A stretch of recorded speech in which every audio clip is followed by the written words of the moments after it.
예수님, 오늘은 연중 제20주간 화요일입니다. 성부와 성자와 성령의 이름으로 아멘. 어제 복음이 뭐였냐면 이제 부자가 와서 어떻게 하면 하느님 나라에 들어가야 되냐 그랬더니 가진 것을 다 팔아가지고 가난한 이들에게 주고 나를 따라라. 그리고 그것이 먼저가 돼야 하느님의 계명을 지키는 게 의미가 있다. 우리 안에서 돈에 대한 욕구가 있고 욕망을 죽이지 않은 채 계명만 따르려고 하다가는 우울해진다. 행복할 수 없다. 그래서 먼저 엄마를 거치고 그래서 내 욕구를 죽이고 그 다음에 아빠 어떤 진리의 모범을 따르는 사람이 되어야 된다. 라고 말씀을 하시고 이어서 예수님께서 하늘나라 들어가는 거는 낙타가 바늘귀를 통과하는 것보다 어렵다. 뭐 잘하면 통과할 수 있겠죠. 통과할 수 있나요? 절대 없죠. 그렇죠? 불가능하다는 거죠. 그래서 일반 사람들은 이렇게 해석을 해요. 그럼 부자는 다 지옥 가냐라고 하면서 예루살렘 들어가는데 이렇게 낙타문이라고 해서 아주 조그만 문이 있었는데 거기는 낙타가 이렇게 허리를 굽히고 무릎을 굽히고 해서 들어가야 되는 아주 힘든 문이었기 때문에 힘들게 들어갈 수는 있는데 쉽게 들어가진 못한다. 뭐 이런 식으로 얘기를 하거나 아니면 하느님께서 이제 못하시는 일이 없으니까 바늘을 낙타보다 더 크게 만들어 주실 거다. 십자가의 공로로.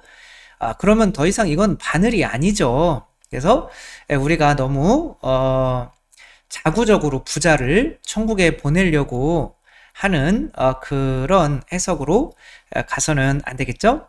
복음 말씀을 잠깐 보면 그래서 예수님께서 그러면 누가 구원받을 수 있겠는가? 여기에 몇 명은 구원받아 이렇게 안 하고 아무도 구원을 못 받지만 사람에게는 그것이 불가능하지만 하느님께는 모든 것이 가능하다 이렇게 말씀을 하시죠. 그러니까 하느님을 통해서 부자라는 사람이 어떻게 하느님을 통해서 낙타 바늘구멍만큼 그거를 통과할 수 있는 존재가 되느냐 인 거죠. 일단 사람은 큰 사람도 있고 작은 사람도 있음을 우리가 인정을 해야죠. 그 노아의 홍수 때 아주 여기에 또 사람들이 큰 사람이 나오고 작은 사람이 나오는데 노아가 이제 제 머리 뒤에 있는 게 노아의 방주인데 노아의 방주를 만들면서 사람들을 여기에 초대를 하죠. 근데 거기에는 이제 사람들이 안 들어오죠. 그 앞에 어떤 얘기가 있냐면 네피림이라고 해서 맞나요? 네피림? 아무튼 거인족들이 이제 나와요. 그러니까 하늘의 아들들과 땅의 여인들이 결혼해서 낳은 자식들이 그런 거인족인데 그런 거인족들 이게 사람도 일단은 크기가 다른 거죠. 그래서 어떤 사람은 굉장히 큰 사람. 그래서 나는 겸손해서 사람도 만나기 싫고 사람들 앞에 나설 수도 없고 그거는 겸손한 게 아니죠. 집에 이렇게 혼자 있다고 하는 거는 내가 이렇게 큰 내가 사람들 앞에서 작아지는 거를 두려워하기 때문에 나가지 못하는 거지 꼭 돈이 없다고 능력이 없다고 작은 게 아니죠. 그 작은 사람들은 더 이상 잃을 게 없으니까 두려움 없이 나갈 수 있는 거죠. 그러니까 우리는 누구나가 다 이 세상 것들을 통해서 내가 옷을 계속 껍데기를 입어가는 거죠. 그래서 나는 부자야. 나는 뭐 공부를 많이 했어. 나는 뭐 얼굴이 전삼영 신부님처럼 잘생겼어. 죄송합니다. 아무튼 뭐 이런 식으로 이렇게 자꾸 이렇게 나를 이렇게 해가는 거죠. 그러니까 내가 입은 이 옷이 내 살과 피가 되면서 내가 거인이 되는 거죠. 그러니까 어떤 사람이 아유 너 이렇게 못생겼어. 그렇게 된다면 그러면 나 선생님 뭐 어때? 그러면 얘는 그냥 옷이에요. 벗으면 그만이에요. 그러나 이게 내 살과 피가 됐으면 그게 채찍을 맞는 것처럼 너무 아파요. 그래서 돈도 마찬가지인 거죠. 이렇게 부자라고 하는 사람이 그게 내 몸집을 키우는 거인이 돼서 낙타처럼 거인이 되면 바늘귀로 못 들어가는 거죠. 그러나 그것을 벗어버리는 게 아무 어렵지 않다면 다 벗어버리면 마치 원소 하나처럼 알갱이 하나처럼 돼서 거기를 통과할 수가 있는 거죠. 우리의 본 모습은 실제로 태어날 때에 그냥 숨만 쉬고 있어도 이제 아무것도 입지 않은 그런 모습인 거죠. 이게 바로 태아인 거죠. 그러니까 태아는 그 엄마의 뱃속에서 이제 머물 수 있는 작은 크기인 거죠. 너무 커지면 이제 밖으로 나와야 되는 건데 그렇게 어린이처럼 되지 않으면 하느님 나라에 못 들어간다라고 하는 거는 내가 돈이 없어도 되고 그런데 이렇게 가장 작아진 사람이 그 부모의 가장 큰 보호를 받기 때문에 가장 큰 사람이 되는 거죠. 따라서 우리는 이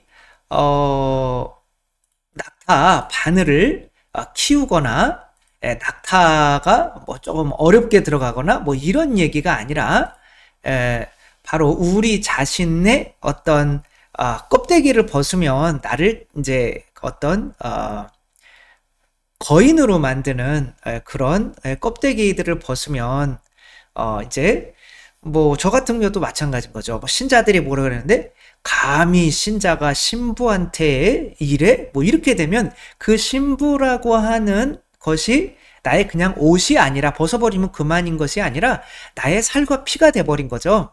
그것 때문에 아프니까.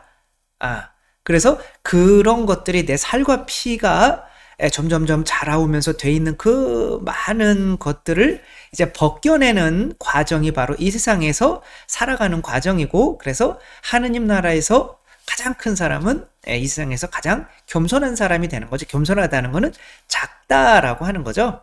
결국에는 바늘이 커지는 것이 아니라 우리가 작아지는 거죠. 그래서 옷을 입으면 벗으면 되는 건데 그게 살과 피가 되면 안 되는 거죠. 그래서 부자라고 해서 돈이 많다고 해서 지옥 가는 게 아니라 그것은 나의 단순한 옷일 뿐이에요. 그냥 난 언제라도 하나님을 위해서 벗어버릴 수 있어요.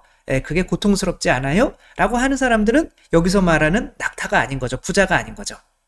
따라서 외적으로 가지고 안 가지고가 문제가 아니라 바로 내가 그것 때문에 아픈지 안 아픈지 떨쳐내는데, 그렇게 보는데 내가 정말 노아의 방주에 들어가기 위해서 작아지려면 어떻게 해야 되는가? 그럼 내가 이런 내가 가지고 있는 재물이나 뭐 명예나 이런 것들을 떨쳐내도 다른 사람이 내 욕을 해도 나는 상관없어. 이거 뭐 벗으면 옷 벗는데 막 아파 죽겠다 뭐 이러진 않잖아요. 그런 것처럼 쉽게 내 자신이 그런 거를 벗을 수 있고, 그런 것 때문에 내 감정에 전혀 영향을 받지가 않는다면 그 사람의 진짜 크기는 바늘귀를 통과할 만한 그 크기인 거죠.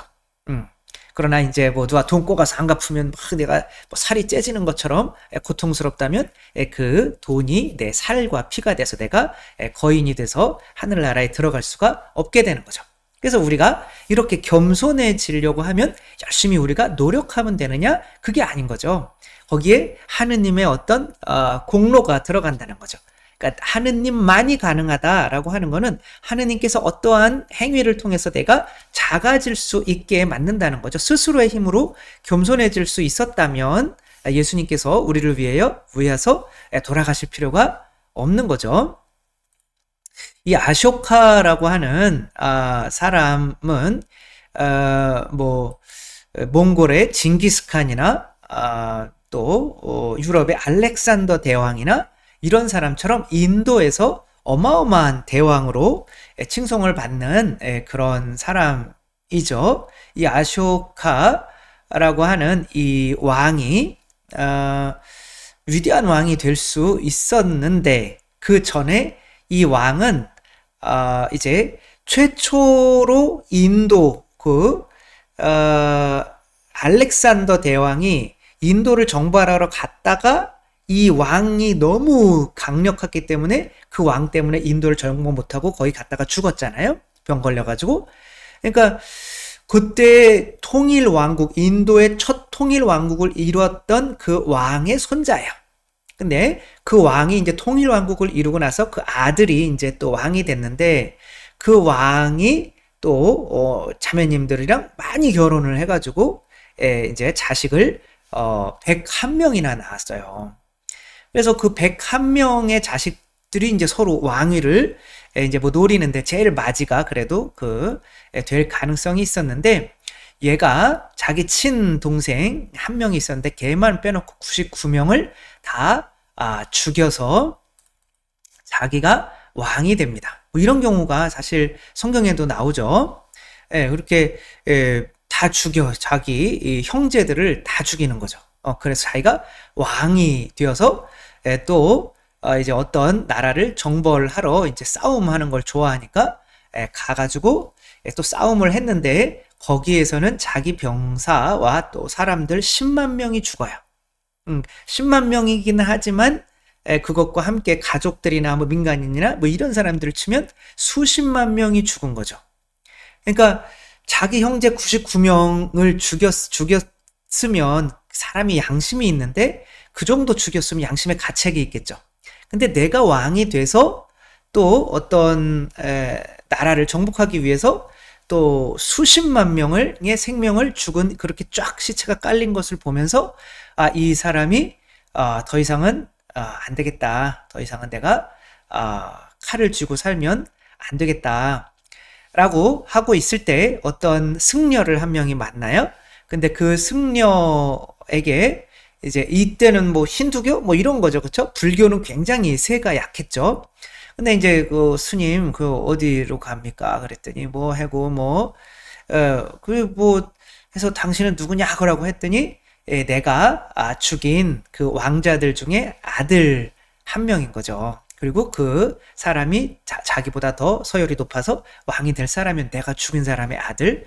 그러니까 자기 아버지의 원수잖아요. 그러면서도 괜찮습니다. 이런 거 다 부처님의 뜻입니다. 뭐 이렇게 하니까 부처님 이제 돌아가시고 한 300년 정도 지난 다음에 기원전 한 200년 정도 된 거죠. 그러면 나도 이제는 이제 내 땅을 정복하는 사람이 아니라 진리를 정복하는 사람이 되어야겠다라고 칼을 이제 이렇게 내려놓고 이제 불교에 귀의하게 되죠. 그러니까 이 아쇼카 왕이 아니었으면 불교는 거기서 끝났다고 이렇게 하더라고요. 그러니까 이 사람이 이제 우리가 뭐 천주교도 마찬가지인 거죠. 로마에 알렉산더 대왕이 없었다면 천주교가 어떻게 됐을지 모르죠. 알렉산더 대왕이 천주교를 이제 자유로 국교로 막 이렇게 자유를 이제 주고 뭐 하니까 이제 또 그런 정치적인 영향이 있잖아요. 이 사람도 이제는 인도에서 그런 어떤 불교의 전파를 위해서 자기 아들들까지도 막 이렇게 뭐 다 중국이나 뭐 이런 데로 스리랑카나 이런 데로 파견을 하고 또 자기들도 뭐 한 6만 명 그리고 불교만 좋아한 게 아니라 그냥 모든 뭐 이슬람이나 이런 이슬람은 이때 없었죠. 그러니까 뭐 힌두교나 이런 사람들까지 같이 해서 종교적으로 이제 평화와 이런 것을 추구하면서 인도에서 가장 사랑받는 대왕이 되게 되죠. 결국에는 이 사람을 껍데기를 벗긴 거는 뭘까요? 이 사람. 나 때문에 죽어가는 저 사람들을 바라보는 거죠. 그거밖에 없어요. 내 스스로 겸손해져야지. 내가 임금인데, 내가 왕인데, 내가 나 때문에 죽어간 99명의 이 사람들과 내가 죽였기 때문에 또 고통받는 그 가족들을 보면서 사람의 양심이 있잖아요. 그리고 나 때문에 가자 돌겨 앞으로 그래서 죽은 말이 수십만 명이지, 그쵸? 한 도시의 인원을 나 때문에 다 죽는 거잖아요. 그런 걸 보며 더 이상은 이렇게 참아낼 수 없을 때에 내가 이렇게 이제 껍데기가 벗겨지는 거죠. 뭐 자주 말씀드리는 예화지만 이제 엄마가 아파서 병원에 있는데 소매치기로 이렇게 엄마 보러 왔다가 못 보러 가다가 엄마가 마지막 수술을 해야 되는 수술비를 이제 셉쳐가지고 그런 말씀은 안 되는데 아무튼 가가지고 이제 실컷 놓은 거죠. 그리고 이제 나중에 알고 봤더니 자기가 이제 훔친 그게 자기 동생이 마지막으로 엄마를 수술하기 위해서 이제 결혼 자금까지 빼오던 거를 자기가 이렇게 내가 이래가지고 엄마가 돈이 없어서 죽다니 이놈의 나라는 막 그러고 있다가 자기가 돈을 훔친 것 때문에 엄마가 마지막 수술할 수 있는 기회를 놓친 것을 알고서는 이제 크게 후회를 하죠. 그러니까 내가 찌른 엄마를 보면 내가 커져서 막 비판을 막 하고 있다가 작아질 수밖에 없는 거죠. 결국에는 우리가 이미 커졌어요, 이 세상에서. 그러니까 우리를 다시 작게 만들 수 있는 방법은 나 때문에 피를 흘린 누군가를 보는 수밖에 없는 거죠. 바로 예수 그리스도의 상처를 바라볼 수밖에 없는 거죠. 근데 아무리 봐도 저게 내가 찌른 것 같지 않은 게 문제인 거예요. 그래서 내 죄 때문에 저분이 저렇게 됐다, 피를 흘렸다, 하느님이 라는 것을 내가 보지 않으면, 내 가슴으로 느끼지 않으면 나는 작아지지 않죠. 그냥 뭐 내려오셔서. 그러니까 우리들도 막 이렇게 많이 보다가 영화를 진짜로 보다가 보면 막 진짜 눈물이 나고 그러잖아요. 그죠? 진짜 우리를 위해서 죽은 건데 진짜 바라보면 그렇다는 거죠. 그러니까 자주 그분의 십자가의 이 상처가 내 죄 때문인 것을 계속 바라보는 수밖에 없죠. 그 가장 좋은 방법이 뭐냐면 7기도나 15기도 하는 거예요. 그렇죠? 7번에 이렇게 하면 저는 뭐 아침부터 일어나면 이제 제일 먼저 바치는 기도가 예수 성혈 뭐 7기도 주님의 성령 비르짖다에 이거를 바치는데 예수님께서 첫 번째 받으신 고통이 바로 내 첫 번째 죄 때문이구나. 그러니까 그거를 계속 바라보고 묵상하지 않으면 저게 내 나를 작게 만들질 않아요. 그러면 예수님의 순환이 나에게 구원에 이르지 못하게 만드는 거죠. 예수님의 십자가가 어떻게 나를 구원에 이르게 만드는가? 그것은 내가 작아져야만 하는데 그것은 내 욕심 때문에 나를 크게 만들려고 하는 것 때문에 죽어가는 사람들을 바라보는 수밖에 없는 거죠. 그런데 그렇게 이것 때문에 하느님께서 인간이 되셔서 내 죄 때문에 내가 더 가지려고 하는 마음 때문에, 돈 좋아하는 마음 때문에, 음란한 마음 때문에, 어떤 더 먹으려고 하는 마음 때문에, 또 내가 더 명예가 있고 높아지려는 마음 때문에, 더 강해지려는 마음 때문에 내가 예수님을 저렇게 짓밟고 칼로 찌르고 매를 때리고 저렇게 피를 많이 흘리게 했음을 바라본다면 이제 그런 것들이 이제 껍데기가 벗겨지면서 내가 작아질 수 있고 이제 바늘을 통과할 수 있는 크기만큼 작아져서 주님의 품 안에서 이렇게 살아서, 그러니까 주님의 품 안으로 들어가면 이제는 내가 nothing인데 아무것도 아닌 건데 everything이 되는 거죠. 왜? 하느님의 보호를 받게 되니까. 우리의 스스로의 힘으로 작아질 수 있을까요? 절대 그럴 수가 없습니다. 만약 그렇다면 너희들 노력해서 이렇게 낙타가 바늘구멍으로 들어올 수 있을 정도로 노력하면 들어올 수 있어.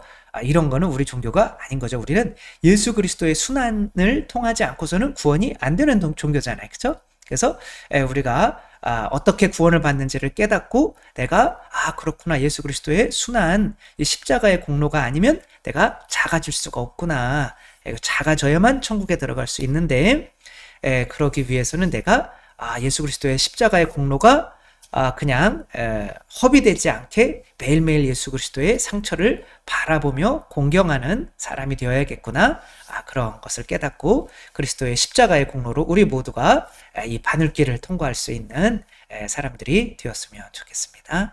주님께서 여러분과 함께 전능하신 천주 성부와 성자와 성령께서는 여기 모인 모든 이에게 축복을 내리시어 길이 머물게 하소서.